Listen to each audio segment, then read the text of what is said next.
बहन बनी देवरानी। साक्षी, मम्मी मैं आपको कितनी बार मना कर चुकी हूँ कि मैं जिस घर में किसी को जानती नहीं पहचानती नहीं उस घर में मैं शादी कैसे कर सकती हूँ। मैं तो ससुराल में बिल्कुल अकेली पड़ जाऊँगी। माँ, पर बिटिया, एक ना एक दिन तो हर लड़की को अपने ससुराल जाना ही पड़ता है और ये तो हर लड़की के साथ होता है।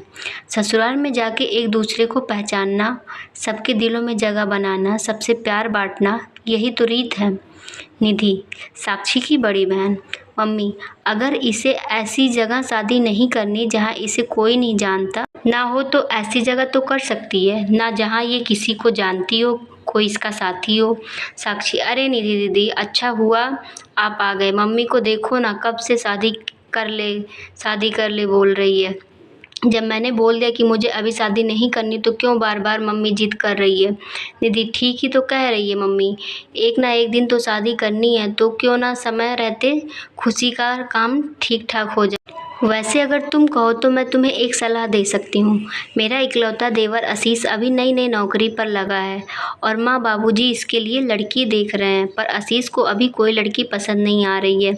अगर आपकी रजामंदी हो तो मैं साक्षी के लिए अपने देवर से बात कर सकती हूँ। मम्मी, माँ, ये तो बहुत अच्छा रहेगा। निधि बिटिया, अगर तेरे ससुराल वाले इस बात के लिए मान जाते हैं तो तेरे पापा और मुझे तो कोई ऐतराज़ नहीं। निधि, और साक्षी तू बता। साक्षी, मुझे क्या पता दीदी, आपको जो ठीक लगे वैसे करो। अच्छा, मैं अभी आती हूँ। साक्षी शर्माकर अपने कमरे में चली जाती है। साक्षी और निधि दोनों सगी बहन थीं। निधि की शादी शहर के एक बड़े ऊंचे घराने में हुई थी। निधि साक्षी की शादी की बात अपने देवर से करती है। सब लोग इस रिश्ते के लिए मान जाते हैं क्योंकि साक्षी के स्वभाव को सब जानते थे। सबकी रजामंदी से खुशी खुशी रिश्ता तय हो जाता और साक्षी और आशीष की शादी हो जाती है। साक्षी नई नवेली दुल्हन बनी, नए नए अपने सपने संजोए अपने ससुराल आती है। सब कुछ बहुत अच्छे से चल रहा था। दोनों बहनें मिलकर खुशी खुशी घर का काम निपटाती। घर का माहौल बहुत ही शांतिपूर्ण था। पर कहते हैं ना, जहाँ चार बर्तन होते हैं वो कभी ना कभी बज ही जाते हैं। निधि की सास साक्षी के स्वभाव से बहुत खुश थी। एक दिन सास का एकादशी का व्रत था। निधि थोड़ी देर से सोकर उठी, इसीलिए साक्षी ने सास के लिए फरार की कई सारी चीज़ें बना डाली। ये देखकर सास बहुत खुश हुई। साक्षी बहू, मैं तो धन्य हो गई जो तुम जैसी बहू ऊपर वाले ने मुझे दी। मेरी दोनों बहुएं लाखों में एक है। वैसे तुमने तो फरहार कितनी सारी चीज़ें बना डाली है, मेरा तो पेट अच्छे से भर गया। साक्षी, माँ जी, आपको फरहार पसंद आया? यह मेरे लिए बहुत खुशी की बात है। अपनी सास की प्रशंसा की हकदार पहले अकेले निधि हुआ करती थी, पर अब सास का प्यार बढ़ गया था। साक्षी की तारीफ सुनकर निधि को अपनी बहन से थोड़ी ईर्ष्या होने लगी, इसीलिए उसके व्यवहार में बदलाव आने लगा। साक्षी, निधि दीदी देखना, मैं कढ़ी बना रही हूँ, पकौड़े के लिए इतना बेसन काफ़ी रहेगा ना? निधि, देखो साक्षी, अब तुम मेरी छोटी बहन नहीं हो, तुम मेरी देवरानी हो, इसलिए घर की जिम्मेदारियाँ सीख जाओ। अब हर समय मैं तुम्हें थोड़ो ही बताती रहूँगी कि क्या सही है और क्या गलत, खुद भी तो बनाना सीखो। वैसे भी मुझे बहुत सारे काम हैं। आज से पहले निधि ने साक्षी से कभी ऐसे बात नहीं की थी, पर साक्षी इस बात पर ध्यान नहीं देती। अब तो निधि अक्सर साक्षी को नीचा दिखाने की भी कोई कसर नहीं छोड़ती। एक दिन साक्षी ने गलती से दाल में देसी घी के तड़के की जगह तेल का तड़का लगा दिया, जिस पर निधि उसे टोकने लगी। निधि, साक्षी, तुम्हें पता है ना कि माँ जी को देसी घी के तड़के वाली दाल पसंद है, फिर तुमने तेल का तड़का क्यों लगा दिया? साक्षी, दीदी, वो देसी घी मुझे मिल नहीं रहा था, मैंने पूरी रसोई में देखा, इसलिए मैंने तेल का तड़का लगा दिया। निधि, 6 महीने तुम्हारी शादी को हो गए, कब तक मैं ही रसोई के सामान की देखभाल करती रहूँगी? तुम्हें भी तो देखना चाहिए। देसी घी हमेशा भंडार घर में रखा होता है, एक बार वहाँ जाकर देख लेती, कम से कम ये गलती तो नहीं होती। एक बात कान खोलकर सुन लो, यहाँ तुम मेरी बहन नहीं देवरानी हो। कभी ये सोचो कि दीदी दीदी करके तुम मेरी मदद लेकर घर में सबकी तरफदारी बटोरती रहोगी और मैं चुपचाप देखती रहूँगी। सास, कोई बात नहीं निधि बहू, इस पर इतना गुस्सा होने वाली कोई बात नहीं है। कभी कभी देसी घी ना हो तो तेल के तड़के वाली दाल खाने में मुझे कोई परेशानी नहीं है, और वैसे भी तेल के तड़के में भी दाल बहुत स्वादिष्ट लग रही है। मुझे साक्षी ने ऊपर से सफ़ेद मक्खन डालकर दिया था, और मखनी दाल तो मक्खन डालकर वैसे ही बहुत स्वादिष्ट हो जाती है। साक्षी की तरफदारी करती हुई अपनी सास को देखकर निधि गुस्से से भर जाती है और पैर पटकती हुई अपने कमरे में चली जाती है।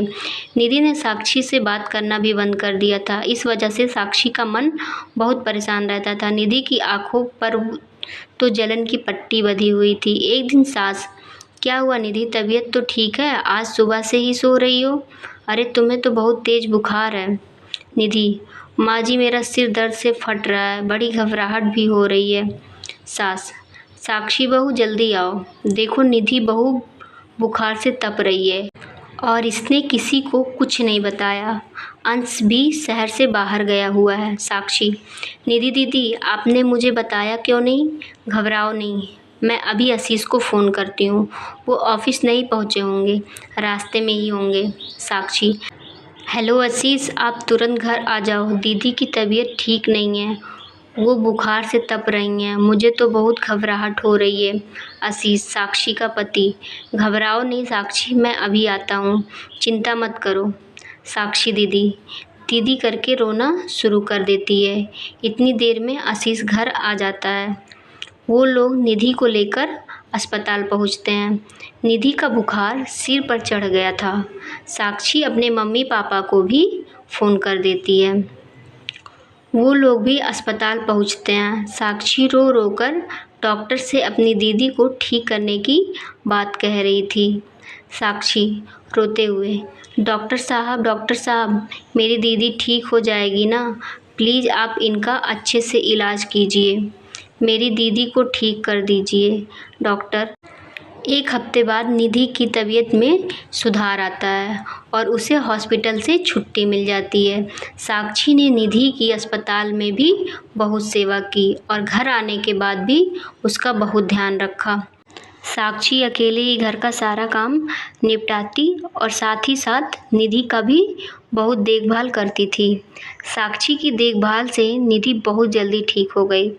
निधि भी अपनी बहन साक्षी के भाव को देख रही थी। निधि को अपनी गलती का एहसास कराने के लिए एक दिन उसकी सास बोली, सास, साक्षी ने तुम्हारी कितनी सेवा की है बहू, भगवान ऐसी देवरानी सबको दे। अपनी सास के मुंह से ये शब्द सुनकर निधि की आंखें भर आईं। तभी साक्षी बोली, साक्षी देवरानी नहीं बहन हूँ। माँ जी, बहनों में तो ऐसे मनमुटाव चलते ही रहते हैं। जब हम छोटे थे तब भी तो हम झगड़ा करते थे, तब क्या हमारा रिश्ता ख़त्म हो गया? साक्षी, और निधि दीदी, अगर आपको लगता है थोड़ी बहुत लड़ाई झगड़े से हमारा रिश्ता ख़त्म हो जाएगा तो आप गलत हैं। मैं आज भी आपकी बहन हूँ, मैं कल भी आपकी बहन थी और आगे भी मैं आपकी बहन ही रहूँगी। देवरानी मुझे कभी मत समझना और ना ही कभी बोलना। निधि, साक्षी मेरी प्यारी बहन। साक्षी और निधि एक दूसरे के गले लग जाती हैं। सास की आंखें भी खुशी के आंसुओं से भर जाती हैं। अब वो देवरानी जेठानी नहीं बल्कि दो बहनों का मिलन हुआ था। तो दोस्तों, आपको ये वीडियो कैसी लगी? अच्छी लगी हो तो लाइक ज़रूर करिएगा और चैनल को भी सब्सक्राइब करिएगा। Thank you.